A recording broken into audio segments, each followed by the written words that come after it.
Vodafone presents the pre-match. This is ESL One Katowice 2019. We've just passed the halfway mark here on day number 2 of the group stages and almost time to get into our third series of the day. Before we get there, however, let's just wrap up things nicely and put a bow on our second series of the day by catching up with SVG, who's alongside Shiva right now.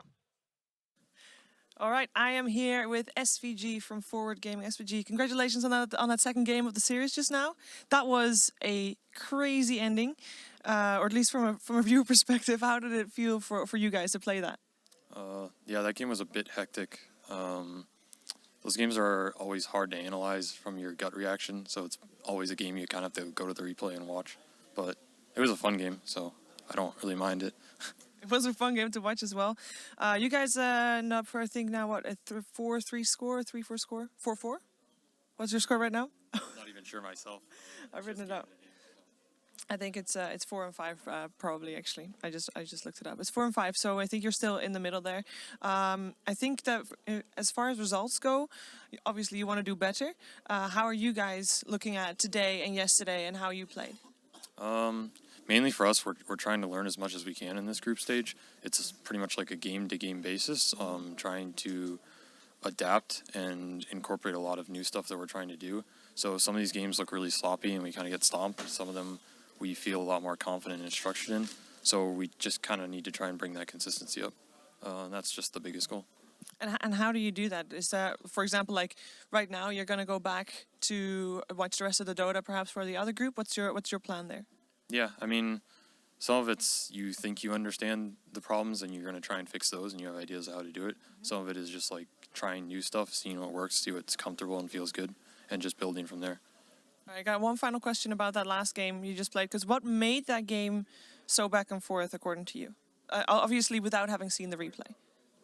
I mean, just at a basic level, I think our lineup can play the map a lot faster, but at some point they have this like level 25 PL timing that kind of becomes this wall where the game becomes a lot different once he hits this doppelganger talent. And so to me, that's kind of what the end game back and forth was like. I think we felt like we were in control most of that game, but this level 25 timing it's really hard to deal with for a lot of lineups. So. All right, well, thank you very much for taking the time to talk to me. I wish you good luck in tomorrow's games as well. And yeah, have a good afternoon. Thank you. Thank you. Back to you, Paul. Thanks very much, Shiva, and SVG there, just wrapping things up on our second series of the day. A series that ended 1-1 in the end and keeps Forward in with a shout of making the playoffs. Our third series is just around the corner, so let's introduce you to one of our two teams. First up, here's Fnatic.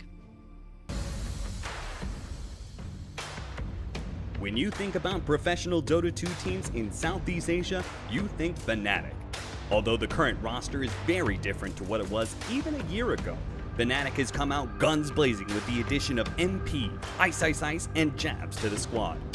Truly, Fnatic now has some big names and will be seeking to assert their dominance throughout 2019. Their recent performances have been mixed, performing well in Southeast Asian tournaments but struggling to achieve much at both Kuala Lumpur and Chongqing. With half a year of practice together, they certainly have an edge over some of the newly reshuffled teams, but can Fnatic finally break away from their mediocre results and make it into the top 3 at ESL One Katowice?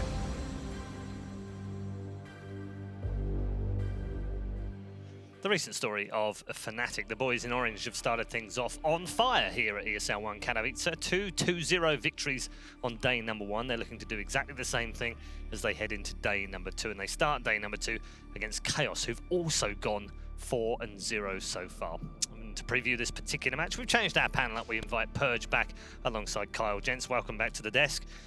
Let's start with the boys in orange and black and white and some other colours that they seem to use recently. We've said before, Kyle, this group is full of inconsistent teams. This is another one of those inconsistent teams. They are a bit backwards and forwards, but here they've looked pretty good. Yeah, and I don't know, where is this narrative of Fnatic being inconsistent being pushed from? They made it to every major as the first seed. They're 6th in the points right now. They routinely are finishing in the top of their groups. Like, this is how you'd expect. They're 4-0. Is it more that we've come to expect them to do better perhaps than they have? They've got that 5-6 kind of area locked down. How do they get over that hump and become a top 4, top 3 team? It's tough to say.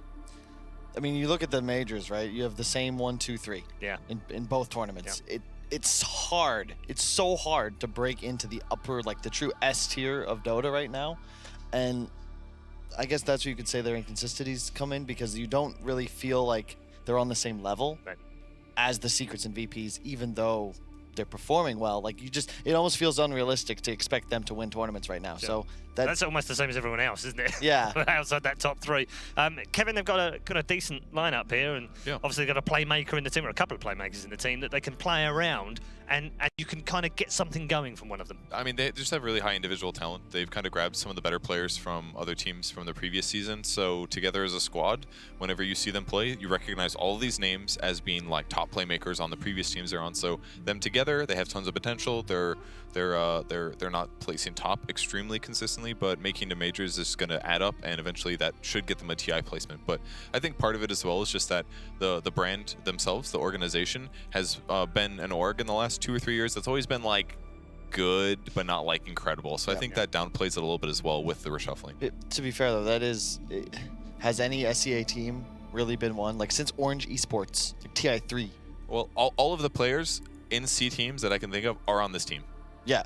So much. It's like the same story. Yeah, well, maybe other than Moon. The ones that he's talking about, top teams, players from Faceless. Faceless had streaks where they were winning tournaments and doing really well. Ice has consistently been, in various points of his career, on the top of the world on various teams. So they've got the right talent. It's just they have to maybe solidify, get consistent, and win some tournaments. Yeah. And to that point, like this last shuffle, so much of the chaos that surrounded like the TI after party was about where DJ and Abed go. That party was crazy. It was. You remember? People say to me like, "Really? Were the people doing deals in the?" And I was like, "Yeah, you wouldn't believe. It's not really a party. It's just it's a place to gather for players to talk to other players about the possibility of them making a team or joining a team or leaving a team. It's an incredible thing to be a part of. To be fair, that it had never been like that before. But that was hardcore. Exactly. That was way exactly. off the chart in terms of how crazy it was. It's probably because like DJ and Abed are just super talented players, but they're far more reserved than your usual superstars. And everyone wanted to play with them, and they weren't really doing any of the negotiations. So it was like a game of telephone where you would talk to this guy, hey, do you want to play? Talk to the manager. I the manager what goes was quite with funny them. about it, and I don't want to get too into this, but at one point I was halfway across the room talking to one particular player from the team who said, I think we've got Universe. I think we're gonna. Oh wow, that would be really cool for you. I took a walk to the other side of the room, and someone grabbed me and said, hey, I think we've got Universe. And I was like, oh, cool, because you don't know what to say then, because you're like, well. Yeah, that's awkward. I'm going outside. Crazy time. Let's move on. Chaos Esports also 4-0 yesterday, Kevin. Yeah. But against, I don't want to play this down too much, but against perhaps easier opposition, some would argue. I think I would have agreed with you at the end of yesterday, but since then, as we left last night, Complexity was able to take a game against NIP, and that's one of the teams that Cole has been playing against. So Cole, despite seeming like one of the bottom teams, has maybe gotten more competitive, and it's not always the best thing to like match your strength versus like the two teams you beat at the start of the group stage. But I think it's safe to say that Chaos looked pretty clean as a whole. Their strategies made sense. I think they're decent. And their drafting was particularly smart yesterday as well. I was going to bring that up because, well, Aster's looked terrible. So I don't even know if I count like that series. But when they played Complexity, they outdrafted him in a way that's kind of underrated in Dota right now, where they recognize, well, Misery specifically, he recognizes his opponent's play style and abuses like their weakness. So Cole was trying to play like this all-in, snowball from lanes, just win the early game, take it. He all-in lanes, wave clear, and global mobility. They crushed the lanes and then just essentially farmed creeps until they inevitably won the game. Cole was running this like weird Naga strat. Chaos had like Zeus, Ember, like just all around the map, tons of damage. It was really cool to watch. And I think that they haven't really been tested truly yet because they just had such a massive strategical advantage in both of their series. I mean, for both of these two teams, here's the first real test for them is in Group B, isn't it? Is this an opportunity for one of them to kind of strike out and maybe push one of those top two places to qualify? I mean, they're on that verge for sure. Like, hypothetically, if Chaos goes 0-2 here, it could absolutely upset some of their seeding placements at least. I think the more exciting thing is that if we get a 2-0 here, either way, we can determine who the best team in C is. Yes. My joke is just that Cole has a lot of C players on it. That's all. There's like many. When you're Kyle, like this weird Naga just strat, go like with it. that's literally Just go with it. that's a miracle Naga. Like Yeah. that's historic. If he didn't have to join the army for a year, this would have been like more of a staple the last few years, I'm sure. If you say so. I That's a know. fact. What I mean is He's can implying argue. that Miracle's like super good, but his time off relegated him to just bad. But that disparity would have changed if he had that year. Is that what you're saying? Yeah, that's what I'm saying. I disagree. But they're not even playing. Why are we talking about Cole right now? I don't know. What? What's that? Feel free I to let him do elaborate. it. I let don't him do mind. it. That's my fault. Sorry. I wasn't trying to. Yeah, Kevin. I wasn't trying to focus on you or anything. Has the wildness been tamed in this team? Chaos? Yeah. Misery's trying. Yeah. I've spent. he's a good friend of mine, and even in like the major we were talking because we're like similar points in our like careers and lives, right? So I moved to broadcasting. He's still trying to play, but we're getting older. There's not saying you get sick of this life, but you start to you wonder like, hey, there's more to this, right? Like you're more interested in perhaps living your life outside of your team room. But the Brazilians specifically, I'm not going to name names. There were concerns at TI about players' dedication levels, Yes. and he has been trying desperately to whip them into a more serious state. You can have fun, but we also can do it responsibly. We don't need to go out till say 6, 7 a.m. the night before we have a match. Perhaps we just stay at the hotel. Or maybe we Turn just in go early. out till 2 a.m. Yeah, there you go. That's fine. A little bit more sensible. Exactly, and that you can see like they're being molded into something. Responsible. Yeah, with structure. Are they willing though? Do you feel? Do they realize? Do you feel like these three in particular, the core of this Brazilian side that's been around for a couple of years now, do they realize that actually they are so close to breaking through to the really top tier? It's interesting. It's all about your mindset and the way you set goals. And historically, the South American region has been near impossible to make it in. So the fact that these guys are at a point now where they have like a legitimate salary, they're going to all of these events, like they've made it. And it's difficult to set your sights higher once you've finally reached this level of comfort where you're satisfied. You're living the good life. Sure. And But doesn't that not come from ambition and drive to win and keep improving? Yeah, but I can recognize, like, as an example, like when I first started playing Dota, like the road to TI5 was a goddamn marathon, like nearly killed me. Okay, we didn't make a single event, and we went through like 50 different players. It was brutal. And when we made it to TI, we won the qualifier. I was crying. I was just like, holy crap! It's like this weight has been lifted off of you. You've finally done this. But it sinks in like 2-3 days later. Like, wait, shit, that didn't actually matter. Yeah, no, you haven't actually done anything. Yeah, exactly. But you work so hard to reach this goal that it's demoralizing. It can it really messes with you because you realize like, no, this is you finish the marathon and you're like trying to catch your breath and you look up. It's like, oh shit, the race has started. Yeah, you've still got 3 more marathons to do. Yeah. So how does that relate to your previous point where you're saying like now they're comfortable because they have a good salary? Like you had a good salary, I assume. Like at least it was good enough. So how does it affect their motivation levels? Because the goal is just to get here. The goal is to belong and be a staple of the scene. Like that's first. The first, it's when you think that there's really 2 goals when you approach TI. Even now for like most teams, most players, the first step is making it there.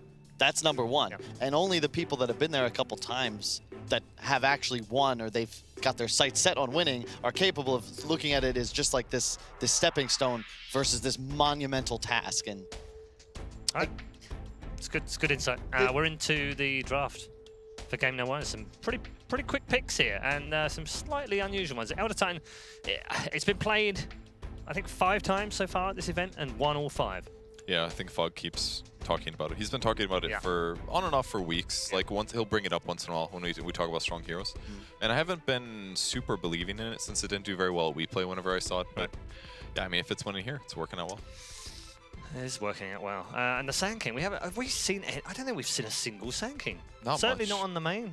Yeah, we saw it at WePlay maybe once or twice tops. But when it got picked, I was like, oh yeah, that's a hero. I forget. It's not common. I really like what Fnatic did here, and it's part of my concern whenever I would look at first 2 Darkseers, just Oracle shuts it down. Yeah. It's one of the few relationships between a hero that dumpsters you throughout the game and specifically the laning phase. Like you actually just can't play aggressive as this Darkseer Sand King properly. It also dissuades other picks later in Yes. the draft as well, doesn't it? So it's kind of it's a nice early pick. I mean, it doesn't. You can't. The thing though is, depending on how many melee heroes you have, you can't really Fortune's End everybody. And Ember Spear is already banned in the first phase, so it's not like there's other super crazy good counters that are left. I can't think of that many other heroes where on paper Oracle's the best. But I think Oracle's just like an effective early game hero. The only big weakness that this shows for Fnatic is they don't have good ganking and rotation really. Like you can do like Ember or you can do Elder Titan ganks, but they're kind of easy to dodge if you have the right heroes.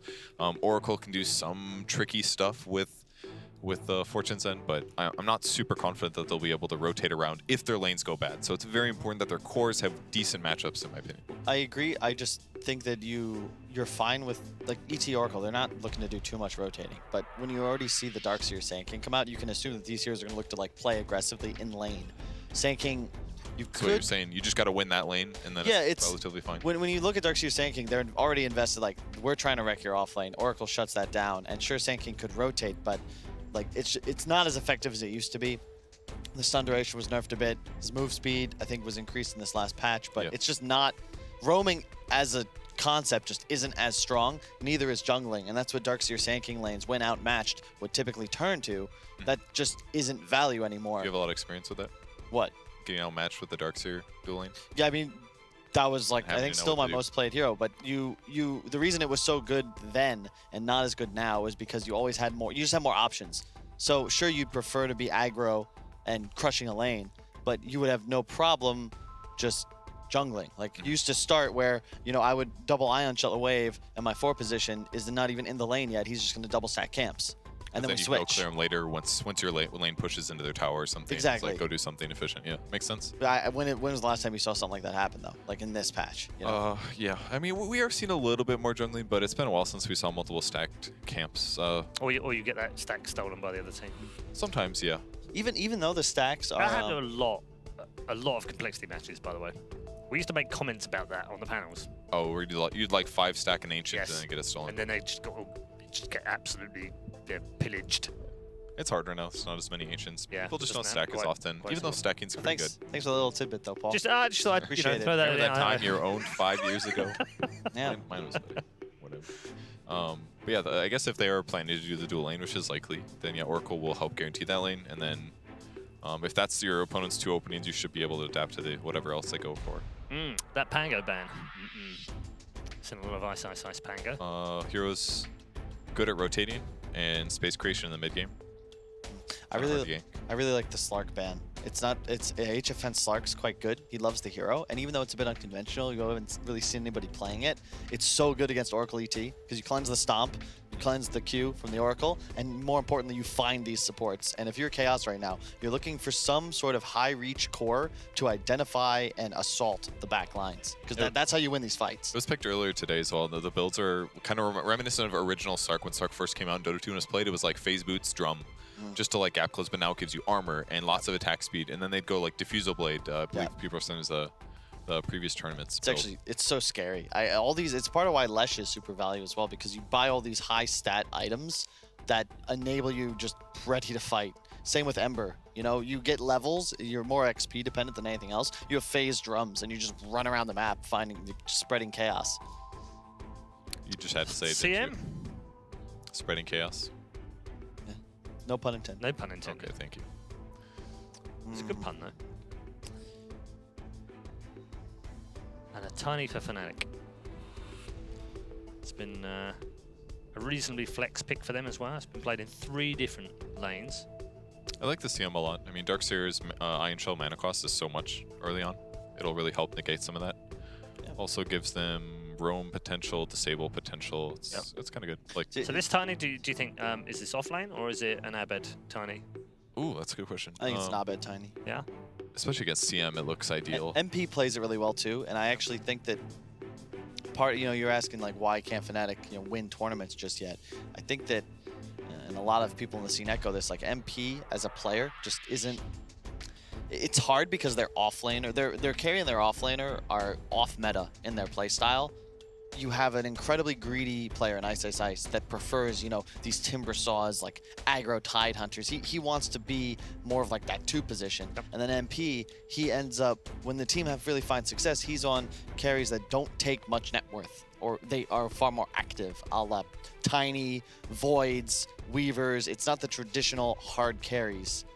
So it's hard for him to like blow games up. Is that what you're saying? Yeah, he's like, he wants to, the team wants him to be playing things like Necro Tiny. Yeah, I was going to say, he's played a lot of Necro recently. Yeah, as and then, well. then you think EG, VP, like Terrorblade, Morphling, PL.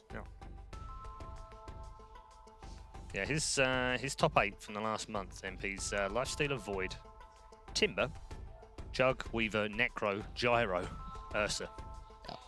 More of the mid-game team fighters, fewer hard carries. Chaos It's about play style as well. Ooh. PA pick here. PA for Fnatic. Pretty good against heroes like CM. Yeah. If you can get on top over quick. Iron Shell's a little annoying to play against, I must say, with all this melee heroes, because before BKB, PA can actually die quite easily just by being fought for a while. But I like it when you have ET though, because it essentially guarantees you're gonna win the late game. Because if ET's in melee range and a PA jumps onto his target, especially with like a Deso or something. Yeah. It's far too much negative armor, and 1 crit, that hero's just dead. Yeah, it's it can get pretty overwhelming trying to deal with her late game. But I mean, you can use Ghost Scepters. She can just use Freezing Field too, and then she's invulnerable. I really like those Chaos uniforms. Very clean. Yeah. Fnatic's are good too. Their merch line is crazy good. Is it? Chaos. Yeah. No, Fnatic. Well, Chaos is good too. For different, they're like totally different styles. Yeah, I thought you were talking about Chaos. Yeah, Fnatic's like super loud streetwear type stuff. That's just I mean, got Fnatic's dragons. Fnatic's been around a long time now. That's true. They've gotten pretty good at it. Also, can we request that they send us like their merch for free? If you're listening, I'll compliment your merch if you give me one. They did send me a keyboard recently, and it was Really? very nice. Yes, so thank you to Fnatic. Damn it. You just have to ask them on Twitter. I didn't even ask them, I don't think. I think they saw I was like, I literally broke my keyboard, and I was like, you know, guys, give me the name of a great keyboard. And then it was when I got inundated by different companies going, we'll send you one. Yeah, Fnatic very kindly sent me we one. just need to move in a talent area where not only are we treated like angels with food and stuff when we get, but we start getting gift bags. Yes. And that's when life will be even better. Well, we've been giving gift bags every time we come to ESL. That's they true, have but it's not like coins in there, which I really love. By the way. But it's like useful knick-knack stuff. It's not like here's a keyboard, mouse, monitor, new car in a bag. The hoodies are good that we got in Hamburg. Right. It's true. Wait, did you guys get gift bags? It's usually like a hoodie, a branded hoodie, or a t-shirt. And we usually get like there's a water special bottle. t-shirt and maybe a mouse pad with the design of that one on. So like the Birmingham one is different to the Hamburg one. The Hamburg one is different to the Katowice one. They're actually really nice. That's cool. Really, really nice ESL stuff. And then there's the coins in there, which I particularly like. They're in a little presentation box. You get to take them home. You are experienced I'm at so selling out nerdy when it comes to that stuff. Seriously, I've got a whole cupboard full of stuff at home. This is Just my the stuff free I- things room. I do give some stuff away, but I keep the coins. They're very use it. nice. Right, our final picks then for these two teams. A long time in these final bans. Well, there's a Batrider ban for Chaos. I Fnatic still on the ban. I love the Bat Band though, because right now Chaos have no heroes willing to tank Lasso, and they have no counterplay to it either. So when you already have the team fight advantage on Fnatic, which really Ultra Titan Oracle just give you this, if you give them the ability to have the initiation advantage as well, it's game changing. Especially I just love Bat ET because the Spirit removes all your magic armor. Lasso does damage now, so you just get the Lasso off. It provides vision, and when you play Bat, you need something providing vision so that you can consume it and get initiation and find kills. What? So Chaos think that the offlane hero is missing. Oh, they're gonna OD. Yeah, of Yeah. course. Pug no OD. That's why I asked, because I was thinking I don't think it's necessarily an offlane that's missing, but Yeah. And Why is the OD obvious? this is their ban Pug now. Oh, okay. And it's just good. You know, you Astral someone into Spirit or ult, like so much setup, and it's nice to have double save. I love when you have Oracle OD. It's one of my favorite combos in this patch because the OD is not going to die. You get healed while in the Astral plane under the Oracle ult. So if the Oracle gets jumped, now you're saving him. And you look at the amount of team fight turnaround they've got. As soon as PA is BKB, like they're just all in, and that is a ballsy pick right there. Gives them a lot of time. and they can A always defend 10th with pick ET. Invoker. So this game, Chaos need to control the map and tempo and just slay everywhere. Because if you get up against Fnatic when they have a double BKB online, you actually have nothing. You have nothing whatsoever to deal with the BKB on PA and OD. I'm just excited Two of the for a hardest Wii carries in the Invoker. match. Is that? It's hype. It's cool. I'm looking forward to it immediately. They've got good disable, they've got sinking stun, they've got frostbite potential, so they've got lots of ways to set up Sunstrike. It could definitely set a lot of tempo. Yeah. It's just tough because I think you want to be playing around the Darkseer Sanking lane primarily. You know, easy stun combo into Sunstrike, but there's an Oracle in that lane. I feel like you're already outlaned. You got to just crush this PA and then rotate a couple times to kill the Invoker's matchup in OD and just pray, I guess. But this game just feels harder for Chaos to execute. They could still win, don't get me wrong. You know, one Darkseer Vac into Invoker combo could be nuts, especially with the Sanking Stun on top. But I just don't see them able to puncture Fnatic's cores to find the support kills. And that's what they have to do consistently to win fights. Okay. It just feels hard. They could run over their opponents. Darkseer, Ion Shell stuff, with CM roaming around the map, giving tons of mana. If they can just set crazy tempo, push them on the back foot, they could get so far ahead that they win. It's a possibility. Okay, thanks guys. We're going to get more, of course, from both Purge and Kyle after this particular match. But let's bring in our commentary team. I'm sure they're looking forward to a Wii Invoker, gents. Yeah, we actually have fantastic combinations. It's everything that I wanted to see I was going to coming say, out you're from very Chaos. happy right And I got now. another Titan. And he got an ET. You So- do get an ET finally as well. So Yeah. good game. Let's hope. Hopefully, it'll be a very competitive game between these two teams as well. Yeah, Let's hope so. we can hope for competitive. It's not like we're going to have freebies raining from the sky like obviously the panel gets to have every single day. But we get to have some high quality Dota, hopefully, and some fun saves. Yes, we have an OD in the mid. It's like, I kind of want to address it before we can move on to the fun stuff. It's like having your vegetables before you can get into your steak, and then your like what, I don't know, where you have dessert in New York. I was going to say trifle, but I don't think most people would know what a trifle is. I'm not much of a dessert person. I'm allergic to like all nuts and all berries, so you know I can't really eat that many. But yeah, you should actually see you should see Fogged here at the event. It's just like, well, there's a whole bunch of signs saying no nuts, and it's like, well, do we believe this? No nuts on a Snickers bar. I don't know if this is actually working. it is quite hard for me to find a nice meal, but ESL does provide. Yeah, they do. Actually, really good food. Yeah. All right, let's get into our game. Let's have a look at seeing where everyone's going to be moving in. So it's a bit of an old school of it's obviously no ES and Darkseer. We have the SK as well as the Darkseer. Great for fighting later on. Got to watch those. No Iron Shell level up from Tavo already. I thought this is when you want to see that second level up in the Iron Shell, or he's starting with the Burrow Strike. It's just because the Oracle, right? It's just like if you do use it, it's the threat of him just purging it off, and King RD is going to take some pressure. Should be okay to just back away. But then how do you play the lane as a Darkseer? You're up against an Oracle. Okay, you can have your shell purged off, but so how do you then approach the lane? Like, do you just not spam out anything? You have to you guys have to position yourself in this like weird way. The Sanking has to play like more on the side with the Ion Shell, and then you're supposed to like Ion Shell one of the creeps. There's like a couple of different ways. It's very hard either way, no matter what you do, to play versus an Oracle when you are a Darkseer. So Tavo actually looks like he's just going to cut the wave. That's the method they're going to take, and King RD is going to lane on the first one. So it's a lot of different ways you have to just manipulate because it's tough. Like, he can cut the wave, but he can't actually keep the Iron Shell on him. HFN, not a healthy man up on top lane. Already been forced back a little bit by Ice and DJ. And maybe that's the other lane we can look towards. Ice on an initiating kind of like ganking style hero. Already makes for an entertaining Dota, but is DJ on the ET. Yeah, really important to point out, I say this pretty much every single time you play versus ET, is you have to block the hard camp. So step one, hard camp is blocked by Chaos, so that's the right approach right there.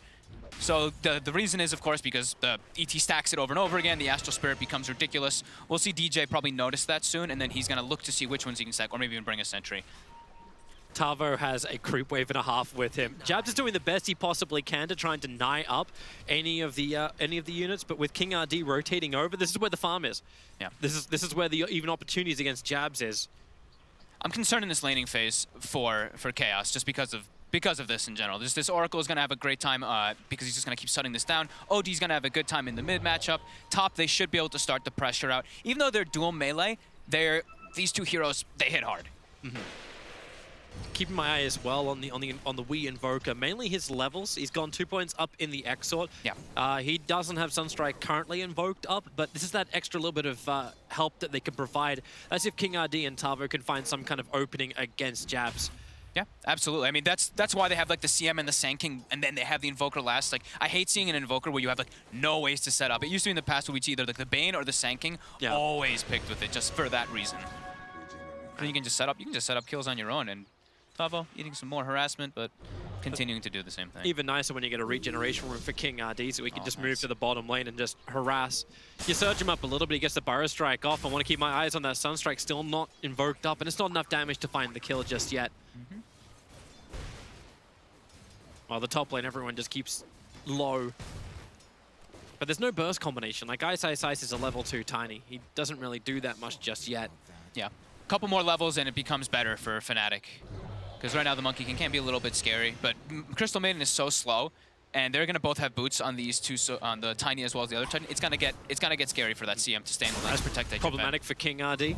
Goes inside the Sandstorm. He'll have to wait in here, and actually, maybe not that bad. There's no way to pull him out of the Sandstorm. He just moves around. Yep, good old Sandstorm. They don't have sentries, so they can't actually really do anything to bother him. It's not like the old Sandstorm as well, where you could stay in. You had to stay in one position, or else the Sandstorm would cancel. Yep, just gotta stay in that AOE of it. Doesn't last the longest, of course, at the level. It's only 20 seconds. Abed continues to do great in that mid lane versus the Invoker. Careful with the taunting. HFN was doing it while Misery was the one copying the avalanche hits. And DJ hitting hard, so does HFN. Able to get the slap down with a Boundless Strike, but the Stomp, Ice Ice Ice. Uh-oh. Oh, that actually doesn't work the way they thought. Misery's already found the kill. DJ is also in trouble here. Yeah, while on bottom lane, King RD deep under the tower with Tavo. DJ will probably be able to get himself away from this one while you won't. Actually, no, he won't. Really? Okay, I was having this debate. I was having this debate with Cap, I think, downstairs before, of is Monkey King actually considered a melee hero? Because isn't his range longer than the Luna's? It is, yeah, it kind of is. Goodbye, Crystal Maiden. Okay, HFN still has the Jingus, though. And he That's does. the Boundless. No Orb of Venom, though, to get like the slow for the chase. He has the movement speed, but DJ is here. Ice Ice Ice knows it already, just salving up. Doesn't even have to back up too far. Very nice there for Chaos, though. So just because like this also helps because of them blocking that hard camp. It just, this ET is being slowed down how much pressure you can do. They've now sentried that hard camp, so they will have it spawning soon. But some decent adjustments for Chaos. As you know, looking at their heroes, you'd imagine they could have a little bit of a rough start versus the Oracle and versus this OD and Tiny course. But that bottom lane, MP's been getting so much farm. Sandstorm just looking to dodge and then stick around for the 5-minute bounty rune. MP's already leaving for the other bounty while up on top. Ice Ice Ice moved in a little bit deeper. He's running away from Misery without the Frostbite. Doesn't have a real great way to control up the Tiny. But it was all for the bounty runes. Yep. How do we get the exchange? Just some 2 for... 3 for 1. 3 for 1. Oh, nice. Yeah, they were able to get both up on top Fnatic and then a 1-1 split on bottom lane.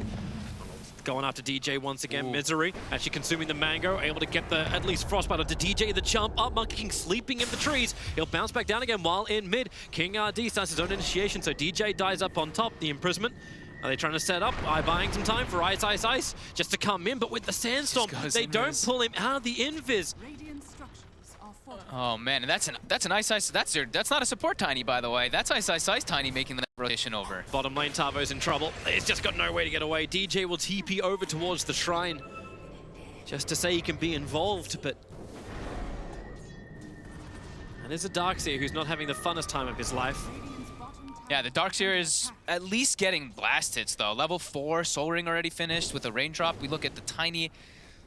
14 last hits with Boots and Bottle. So much more sacrificed at the moment. Even though that was only like 100 difference, it's the experience really that matters. Because Tiny's going to struggle a bit more to find that, while Darkseer's just going to keep going straight to the bottom lane, keep throwing those Ion Shells. Yeah. Tiny's going to try, but he gets pressured by that CK. Tiny needs also more levels before he's effective, right? Because like you hit level 7 over on the Darkseer, he's got the level 4 Iron Shell. It still takes time with Tiny having to go like a point into Tree Throw. How long before he has the Avalanche Toss Burst combination together? Absolutely. Like usually it's like these Tinies can just one-shot the supports a lot of time. Right now, Ice Ice Ice is not getting to that point. He's only level 4 at the 7 minutes, and he's getting gone on again up top. Oh boy. having real issues while Tavo on bottom lane was having his own fun. Ice will get back safely. Tavo, he knows he can't surge himself away from this one because Jab just waits it out, throws the Fortune's End forward. Now the surge can be used. Nicely, patiently waited from Tavo. Gets his run off. Even with the Iron Shell on the melee creep, DJ was forced to take a large amount of damage while he was chasing Tavo down. Yeah, I love the Tavo also just a casual raindrop, right? Just even though it doesn't really build into anything that you want, just having that versus Oracle is massive. You're able to block out so much of that burst damage and be able to survive a lot of the times that you maybe would not. They're looking to go again onto mid, but thanks to the Dire Observer that was left behind previously by King RD, they know that Ice moved into the tree line. So Crystal Maiden's nearby. They already get the Burrow Strike out. Tiny, he throws the Avalanche, but with the OD Imprisonment, they're not getting the layering of stuns they really wanted to have. Weeha, he's low. Do they actually have the Eclipse? Yes, they do. 3 heroes moving in from Chaos. Still a 1-for-1 trade-off, but then slap from HFN and the follow-up Burrow Strike. The Sandy's Eclipse can never get off. He had some good intel stored up. They got the control off on him. I actually saw him. He popped salve and was trying to cast Astral on himself while salving, so he used the salve and just died immediately right afterwards. But heavy rotation by Chaos, and like you said, having that early ward in mid is being being everything for them. They did lose Weehaw, but at least they get a return. Yeah. It kind of delays the Invoker. It's not like Hand of Midas was nerfed recently. Oh, wait, it was. Wonder exactly how much 200 gold every single use really matters. Ice. 200? Up in the trees.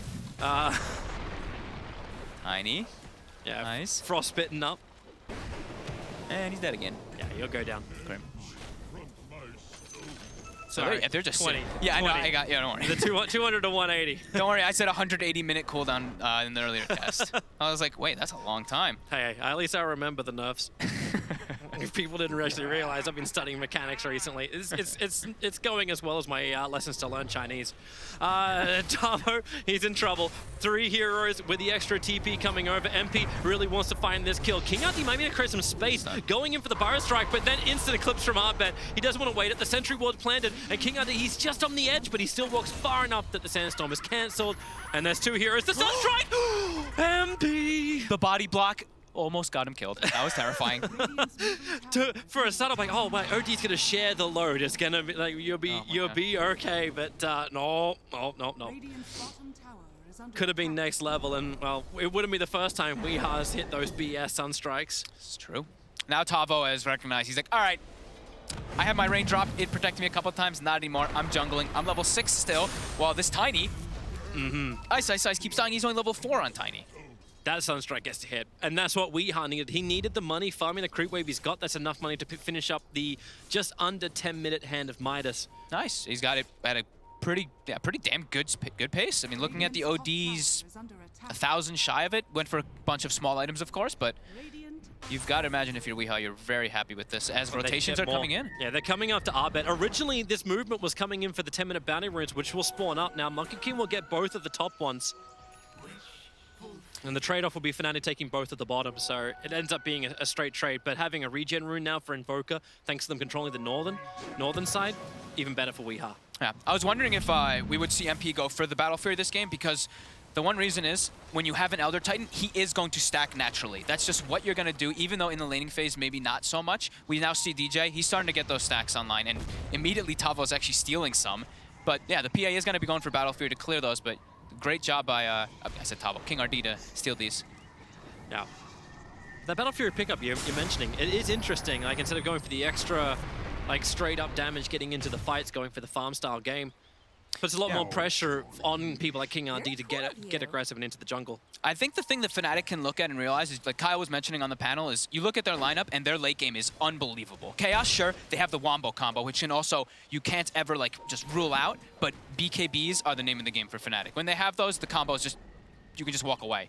You don't have to worry about it. On top. Ice. It's just this easy chain stun. No reason to even build up the Jingos. HFM will still get the last hit. Is that 5? That is the 5th death. 4 kills actually going the way of HFN. I don't know how many of them are actually being the death of the Tiny. But you can see where Tiny's spending almost all of his time. Northern side, never roaming, never really having an influence on the map, but that's also an Ice thing. He doesn't always just bounce out of the lane too early. He waits for the critical items that actually let him do something. He just can sometimes be that sacrificial lamb on the side lane. Yeah, he's just hits level 6 finally, but yeah, this Monkey King has been enabled a lot. Almost level 9 with that Midas, going for the quad Ogre Clubs he queues up. It's an Echo Saber, of course, but It's a typical HFN thing, queuing up 4 of one item. The forehand of Midas is the 4 of X item. He's got that nervous tick on the finger. That's all it is. DJ, that's a nice stack if it only it worked. But still, large amount of Ancients for him. Help if there's any kind of push from Chaos down that mid lane. I believe that's the Midas for OD. Okay, we got a farming game on our hands. We do. Battle Furies and Midases. Hey, we're actually joking about this before we started, everyone. I was like, okay, how long can a game go on? Because the last big game that I remember of Fogged and I casting, like you remember more straight after. Yeah. But I remember the almost 2-hour-long game that we cast in the qualifiers. Empire Vega. Empire Vega, but you also remember the grand finals of last Katowice, in fact. Yeah. Yeah, I mean that one was like almost a, what, 150 something minute game. I don't know, that was crazy, but yeah, quite some time ago. We seem to get lucky. Like Kyle always says, he's my rabbit's foot. Like he's always the one that gets me like the most fantastic games in all the series of all the world. You guys have gotten some good ones. We really have. But yeah. This one is going to be a bit slower because we've got those Midases. We know that he doesn't want to. This is his home. He doesn't want to walk around. We know how Invokers played. Once he gets Aghanims, he can start joining his team more. So right now they have to kind of rally around the Monkey King, who he has phase Midas. He's not really the most threatening. But the thing is that Fnatic, they've been slowed down. Their biggest playmaker in this game is Ice, his hero. And he's been completely, like, he's kind of just out of this one for now until he gets some more catch-up time. I don't know if that catch-up time is really going to help him, though. Like, pickups like this will help. MP jumping forward towards Misery. He's got Frostbite available. Courier's not bringing anything of real value. They want to see O-Club for HFN, who's now looking to jump in, going after MP, a Darkseer wall. That's going to hit absolutely nothing. In fact, Tavo will die instantly after giving MP a nice injection of money, and this will speed up the time of that Battle Fury. I did not think that they would play that aggressive right next to a shrine. As soon as like the CM starts getting chased, I see Tavo charging in. I'm like, whoa, Tavo.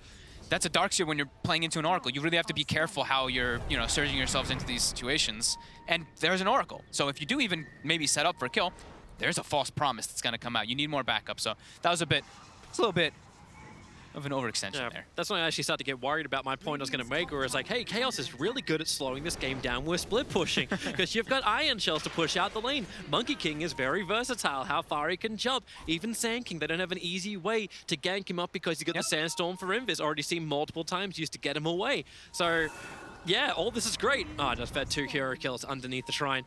They do see the triple Ancient stack, Tani's nearby, but it's Monkey King sitting on top and now backing up. Sees the ET Spirit, but the Burrow Strike forward, Arbed frostbitten up. That Boundless Strike will not be able to connect onto Arbed. And I'm not exactly certain what Chaos wants to achieve here. You do not have Darkseer ready to fight. He's still farming up on the top. How close is he to anything? He's pretty, like 450 from the max, so that's probably what they want before they try to take any fights, because they are playing man down. Invoker is still jungling until that Aghanims. So they want to have at least like that item advantage before Weehaw comes and joins. They need mech, they need Aghanim Scepter. SK needs Vlads. He's going Vlads instead of the Blink, it seems, this game, which... Yeah. Are you okay with that? Like, I'm sort of okay with it if this game remains slow. The one thing is, like, the Blink with the Darkseer is just too damn good. The thing is that I haven't seen much Sanking. Right? Yeah, I don't think I've really seen like any Sanking. I haven't seen much Darkseer either. The one that we saw was a wall that would just kind of cut off a line. That was it. It all depends on how you play around it, right? That's how item choices are made. It's like the item can look really terrible if you use it terribly, but if you use it to the way it's supposed to, then sure. So we'll see how he makes the Vlads work. He's just going to stand around his teammates and just make them buffer. And having these auras is always amazing versus Elder type. You always want to have any type of plus X, plus armor, etc. versus ET, so that if he is next to you, the aura won't be so powerful. They'll have a lot of heroes who have the life and the items to actually survive this, because if you look at the net worth, the bottom 4 positions, 3 of them are Fnatic. Because they're leaving the SK on the bottom lane, he was alone until now, but Darkseer, while that little tangle, like the standoff was going on in mid, he was spending all of his time up on top lane, farming up, leveling up, and doing it in a solo environment as well. So Chaos are almost running this like 2-3 style position. Yeah, absolutely. I mean, that's also maybe, that could also be like the reason why it's like a Vlad. He's like, I might just be split pushing for a really long time. Vlad just helps me even split push more. Does it free up Darkseer as well? Because Darkseer could have easily bought the Vlads as well, but maybe he doesn't want to. Yeah, he doesn't want to though. He wants his mech, he wants Greaves, he wants to go for that pipe / whatever if he wants to go for that this game. I think Crimson probably more likely, but... He went for the 90+ damage, so no evasion. It's all about the punch. ET, Spirit in the mid. They're going to go for the splitter as well. All on the Sand King. Burrow strike up into the Sandstorm, but they still had the vision. Sentry ward was planted, and SK was just on the edge of it. Unfortunately for Abed, he's crap at destroying buildings.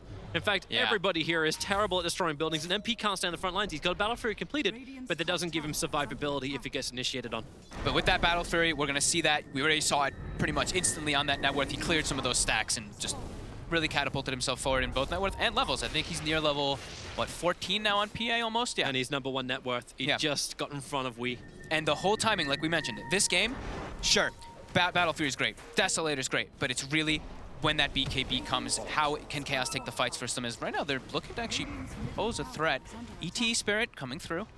That was a very blind jump forward from HFN. As he said, the ET Spirit eclipsed the edge of King RD. The Tier 1 tower will fall. That's all Tier 1 towers now dropped of Fnatic.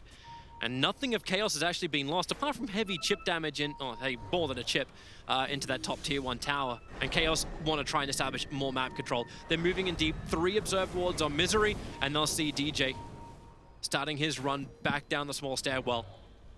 Yeah, you have to play control the ancient area, right? When you're playing on Dire, that's probably one of your better goals. You control this, you control a lot of the map for Fnatic, and also you control like that Roche area, even though you're not going to go Roche, neither is Fnatic. Fire Strike, Oracle walks straight into it and gets Sunstriked down. Perfect control factors. Yeah, but fantastic one as well, just to point out the Ancients. Ever since the second Ancient camp got removed, like this northern side is even more important. Absolutely.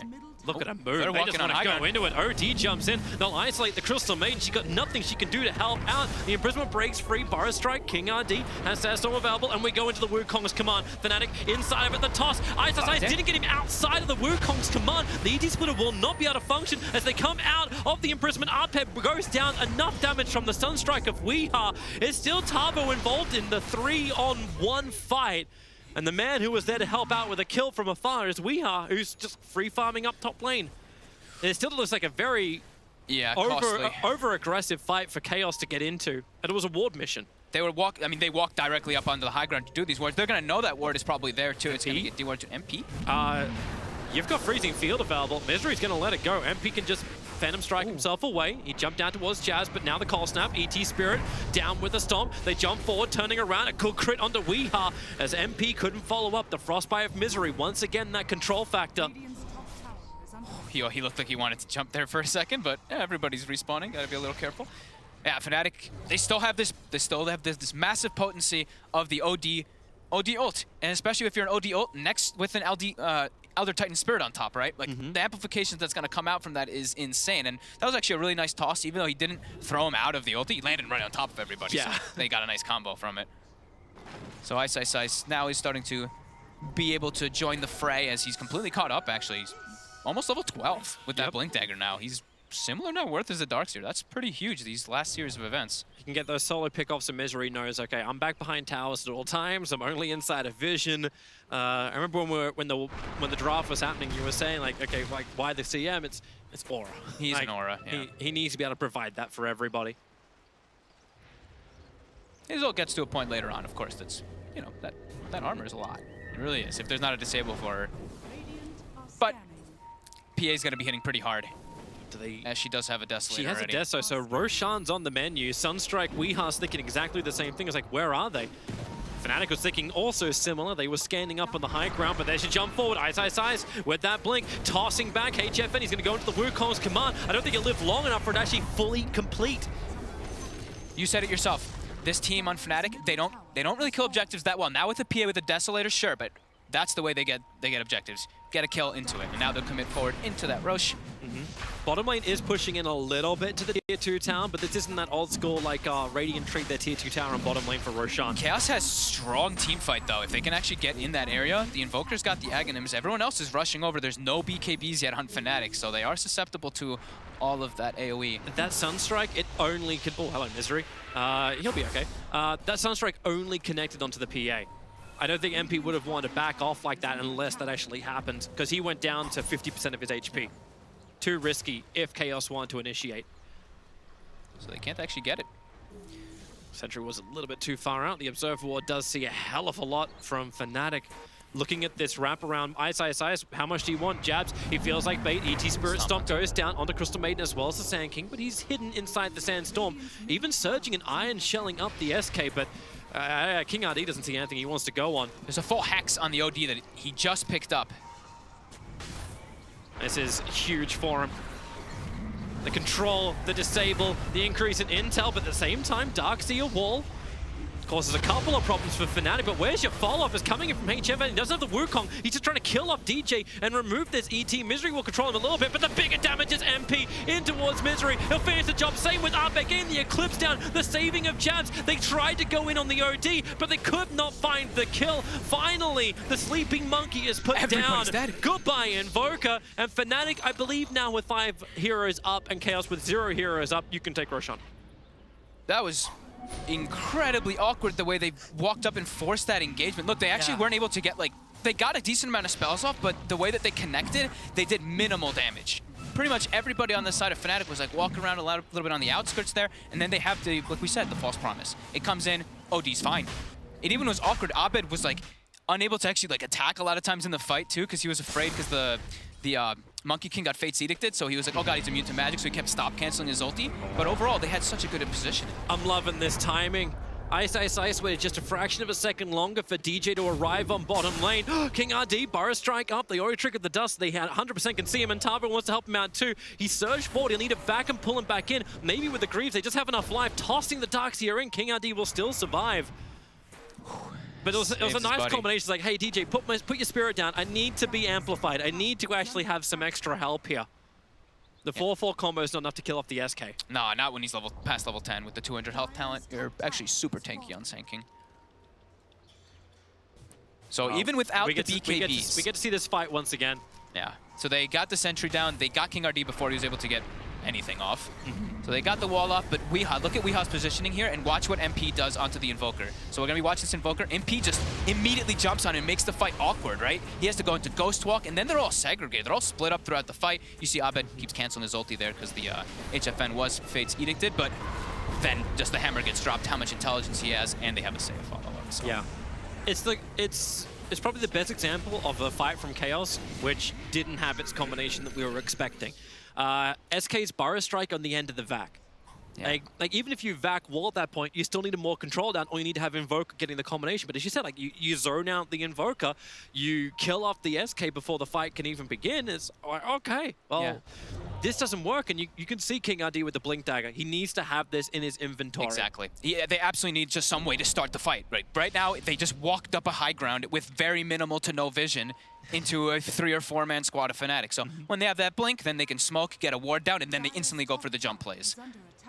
Even at a point, they had the high ground. They backed off it because they didn't have the information. Sentry Ward came down and was like, oh, I guess SK didn't get the memo, or he just wanted to stay inside the sand. Yeah. Well, also the thing is too is like we look at Chaos's lineup and they're great at fighting in these little clustered areas, but at the same time, that's ET's best play ever. He loves those little ramps because he will catch everybody inside of a Stomper and ulti. The push is coming from Fnatic on top lane. They're trying to get into that tier 2 tower. And it's still a little bit of free farm for King RD. This will give him his Blink Dagger, so Fnatic want to push into the tier 3 tower. That Blink will be available for the SK. And it's some level of damage from Weehaw into the tier 2 as a trade-off. It'll probably force a TP back when you Alacrity up the Forge Spirit. No, they just fortify by a little bit more time, even unable to kill the Siege Creep in mid. How are these BKBs looking? It's got to be coming out at least for one, if not both of those big cores on Fnatic. I think it is both BKBs, and they won the fight, like I was saying, without them before, and that is the best item in the game versus Invoker. And you had a pipe on top of that too. So ET finishes the pipe and the BKBs for OD and PA. But Misery got a Midas. Yay! Misery got a Midas. Why are we celebrating this so much? Like, He's got an item. Is this just because we're entering Midas Gaming again? Because he got an item. Oh. Crystal Maiden got an item finally. Yeah. Sacrificial. Yeah, she should be looking more towards the Oracle. The Oracle has less net worth than the Crystal Maiden. That is true. But I suppose his items actually do a little bit more. Burrow Strike coming forward. Ah, that tornado timing not exactly perfect. Crit. And way! MP arrives. And King RD disappears. Weehaw wants to go on the run. The dust came out from Tiny. They have to ice wall. Weehaw, only way to ensure that no one's going to chase them down. But a really good pick off. Once again, King RD being caught out of position. Yeah, it's quite a lot this game so far.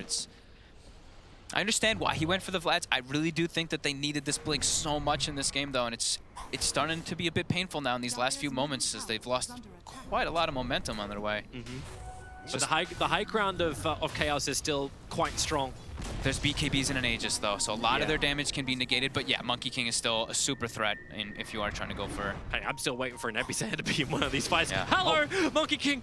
Jump in, HFN instantly down to 1/3 of his life. The tree toss is coming towards him, and he just keeps bouncing back all the way to the shrine. A Burrow Strike followed with the Sun Strike. PA is going to lose a lot of life, down very, very low. Send him back up with the Tornado, and they got the Deafening Blast pushing him out, but he's able to Phantom Strike away. Even while he's disarmed, they could have burned the Aegis Immortal without expending too many massive abilities. You've still got Darkseer walled down. But this is Chaos scrambling defense, a Blink Dagger. They've got the combination. They've got the combo, finally. Blink Dagger onto Talvo. He surges forward, but now you've already used the meteor. Down for about a minute. BKB from HFN. It'll come out. He gets a slap onto Arbed. They put down the Ice Wall, try to slow him down, but MP just gets chain critted into HFN, and you'll say goodbye to King RD. I thought he just came back from the World of the Dead. What? It was crit into not crit into crit into... I think it was even a third crit, maybe. I know I saw at least 2. I saw at least 2 crits within 3 or 4 hits. A 75% conversion rate potential. Oh my god. And they just rip apart the top tower. Tiny hits like an absolute truck, especially when he jumps forward, throwing back Weeha. The Hex he'll have to buy back if they're going to defend this one. Same from HFN. A good double stun into the Wukong command, but Arbed just turns the BKB on HFN's dying so quickly. He didn't have has 28 stolen intel. He's ready to go, and without the BKB to protect him, they actually just call it. GG, well played. Fnatic have broken through Chaos's defense line. I gotta say, Chaos, they hadn't finished building the wall yet. Yeah. Oh man, there was some holes. They had a decent time, and then everything just completely fell apart super fast after that fight on the shrine. I think it was like they walked up to the high ground trying to do the warding mission in the Radiant jungle, and then they went to do that again up there, and they got punished super hard. Fnatic was there ready. I really do think they may have actually needed this King Blink Dagger earlier. Honestly, they needed it for the initiation. Is it worth actually not completing up the Greaves? I wonder on that question mark for Talvo. Like, just you weren't getting all the farm in the world. Was it worthwhile finishing Greaves before delaying the Blink Dagger? Maybe, I don't know. It just seemed hard. It seemed like they forced these fights into high ground, and Fnatic was just actually just there. It just completely turned on them so quickly in just a matter of moments. It did help though with MP's luck. Like that was crazy. That was some good RNG. 1309 on the Phantom Assassin. He ended up doing 21,000 hero damage in what was a relative short game. I think his hero damage is almost we as well as HFN combined in just one hero, the Phantom Assassin. Bought him time. Oh, it was just great momentum from Fnatic the whole way through. It was, and they had a game plan. From start to finish, you could tell they were like, all right, get your Battle Fury ready, gonna stack for you. All right, ice, ice, ice. Well, you're sacked completely. The rest of us are gonna have a pretty okay time though, and that's, you know, someone has to be the sack. That's how we usually talk about it in Dota. He was sacked, but he was still such a great influence. He did, he actually did. This is what we expect from Ice, Ice, Ice, and what we expected from Fnatic, a high quality game of Dota, and Chaos gets to be the first team out of these two to actually drop a game. Like, these were the undefeated teams going into this series, but so far Fnatic off to a great start. They're 1-up. Yes, they are, and fantastic performance from them as well. We'll break it down here on the panel with Purge and Kyle. Kyle, we'll start with you. That's a really good performance. Yeah, I felt like it was kind of scripted. You know, they had this really tiny window as Chaos where maybe they could make some things happen. I think all the points the casters made are about the same I would. You know, Fog's on. We should have got them on. Yeah, really, because I've seen that game so many times already in this meta where you have one team that's all in on this idea that we're going to snowball, we're going to find kills, we're going to abuse just our mid game, and the idea that we're going to be so far ahead that we'll be the ones that actually carry through the game. But OD gets BKB, PA gets BKB, you win one team fight. All you ever need is Fnatic is one team fight, and they wiped them around the Roche pit, and they're like, okay, give it another 10 minutes, this one's over. Yeah. Kevin, anything to add? I mean, they were using their disables well, and they were trying to pressure, but it's just so difficult to win fights successfully against heroes like Oracle and OD. You talked about the double save. It made it so difficult to just banish a guy, walk away, or save an ally and elongate a fight, because you know, the more time that they elongate these fights, and other time on top of that, it's just so many ways to just shut down a fight or to make a fight give you a chance to disengage and make sure that it isn't a chaos win. Yeah, I think off that point, I think it's a really good idea where you have two methods of combo breaking, on the side of Fnatic, and the entire lineup of Chaos is built around this concept that we're going to land this huge vacuum. We're going to immediately win a fight. If Fnatic can just buy time, eventually you're going to have a two-man stomp, a big crit, like Odie can drop the hammer. It just, you're so much more favored in long fights than Chaos is, and I just don't know how to win games on this patch if my team needs to win 6 or 7 engagements and you only ever need 1. No. Like, it's so hard to stay ahead an entire game because you're banking on playing perfectly. And that's just not something you can do anymore. These teams are too good, everyone's too closely matched, and I felt like Fnatic would win this game 9 times out of 10, if not 99 out of 100. You were a little critical of MP before this game. How do you think he fared in the game? Pretty well, yeah. Yeah. Yeah, I mean, he crushed. He did his job. Yeah. Decent laning performance. Landed some crits. I mean, On the other side of Yeah. Consistent.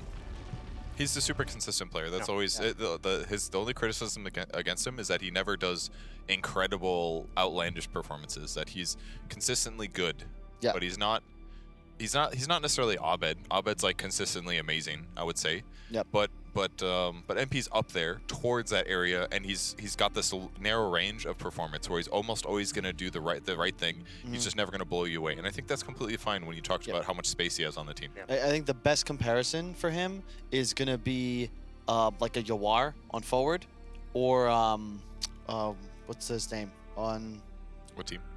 I was thinking NIP. No, CCNC, sorry. CCNC when he played for Optic, where it was always Pycat and 3-3, right? And if they were to lose, it's like, well, they're mid player. CCNC, like, this guy never does anything special. Right. And that's the exact same kind of flack MP gets because he is not their flashy player, but he's on a position typically associated with these big plays. But you just can't do that. You got ice off lane. Yeah, right? I was going to talk about Ice. You know, we talk about him as being a flashy player, Kevin, and he is capable of being incredibly flashy and incredibly creative in the team. But he's also prepared to be the sacrificial lamb if he needs to be. Yeah. I mean, it was a rough matchup, right? You're a tiny with no armor until you hit level 6. Yeah. He's against a Monkey King who does damage Well, physical. he's sacked, isn't he? He's like his team are kind of like, well, look, just do whatever you can do in that lane. I mean, essentially, they picked Tiny. They shifted it to the off-lane hero because they probably theyght that mid lane maybe they'd change plans. And then, yeah, he had a bad matchup. I mean, Tiny's not going to do well against a melee hero, especially one that does physical damage as his whole benefit. So, yeah, just it's a bad matchup. But he was okay.